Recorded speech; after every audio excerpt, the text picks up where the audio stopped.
Ну вот, погибший украинский солдат.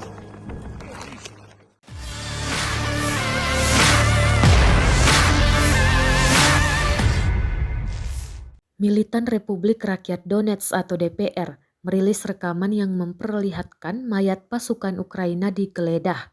Rekamannya rame beredar di Telegram pada Jumat 6 Januari 2023. Militan DPR segera menyita senjata dan peralatan tempur milik pasukan Ukraina tersebut. Peralatan yang direbut masih dapat digunakan untuk menggempur Ukraina. Dalam keterangan unggahan disebutkan pasukan Ukraina terus rugi di Mariinka.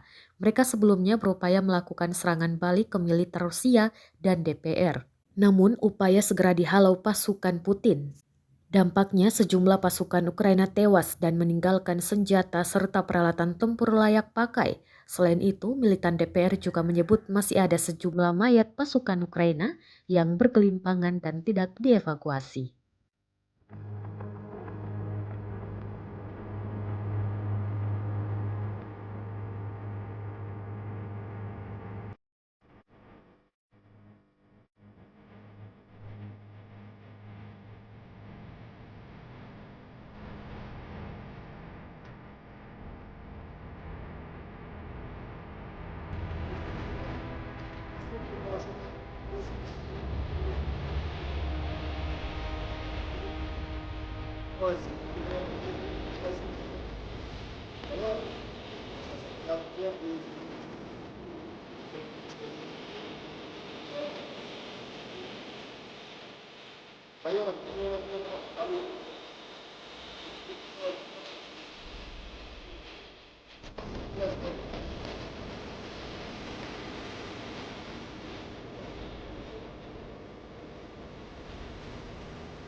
Ну вот, погибший украинский солдат.